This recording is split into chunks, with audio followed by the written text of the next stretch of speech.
Hello,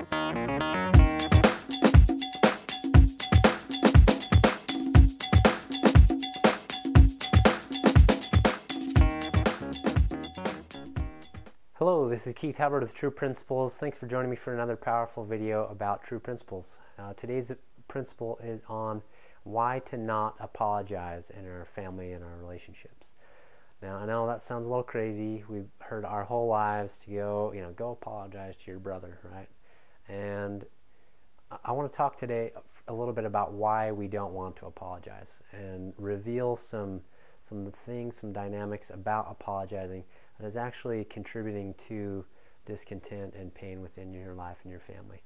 Now, I know this sounds crazy, but there's some really powerful things that we learn about our motives in apologizing as we start to look at some deeper concepts. So the first reason, and I want you to understand, I'm not suggesting that we never apologize. This is not a blanket statement. I think there are times where apologizing may be appropriate, but I would ask you to consider some of these things that I'm going to be talking about before you actually do. So the very first thing that apologizing does is that it creates resentment within the family dynamic. Really what we're doing when we apologize is that there's an expectation oftentimes that an apology is returned. So when I go if I've done something wrong in my relationship with my wife, and I know at the same time she has too, there are often times where I've been motivated to apologize because I want to hear her apology in return. And that's not really an apology. That is me jumping through a hoop in order to get something from her. And this is where we start to understand this dynamic of taking versus giving in a relationship. So we wave this banner with ourselves and other people that we're apologizing because we're trying to reconcile the situation or reconcile the relationship, when in actuality, in these kinds of moments, what we're doing is taking. We're expecting a return. It's an apology with strings.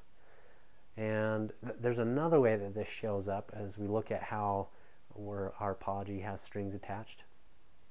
And it's another way of taking, in that when we apologize, what we're actually doing is expecting in return, maybe not always an apology, but at least the words, "it's okay," or something like that.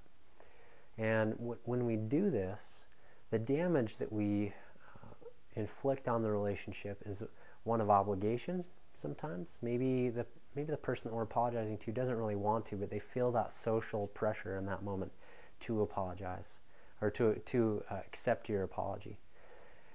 Further and more deeply self-deceptive is that in that moment when we are apologizing to others and we're looking for those words, "it's okay," what we're really doing is looking for permission to let go of the guilt that we may feel in that moment. So there's a lot of different ways that this shows up. Sometimes we show up using an apology as a manipulative tool to get something from others, and other times we're looking for permission to just let go of our own guilt. And if you've checked out my video freemiums, you'll know and understand that one of the principles I talk about is about eliminating guilt within the family. So as you encourage apologizing within your family, sometimes you're actually encouraging this dynamic of guilt. And I would ask you, instead of seeking permission from other people for this release of your own guilt, to find it within yourself first. That again, look at the mistake that you've made, to learn the lesson, and that in and of itself should give you enough permission to let it go. You don't need permission from other people. But if you engage people in this way, then you just encourage this dynamic of guilt between you and them. And even if you're on the other side of that apology, if there's an expectation of an apology, what you're doing in that moment is you're actually encouraging guilt within the relationship. The last thing that it does is that it creates mistrust. And it creates mistrust in the way that as we apologize, oftentimes what we're doing is we make a promise. I'll never do that again. I'm sorry for yelling at you. I'll never do it again. And because we're human and we're going to make a mistake in the future, it's guaranteed. Those promises become empty promises. And as we make empty promises, we create mistrust within the relationship. So, all in all, my experience, most of the time apologies create a lot of problems. We don't realize it, but it encourages these dynamics of guilt. It encourages resentment within the relationship. If we don't get the apology that we're seeking in return, there's a lot of self-deception about apologies. And we do it oftentimes because that's what we've been taught and that's what we've learned from our parents, and we're not faulting anybody, but there's a deeper and more powerful way to go about resolving those conflicts.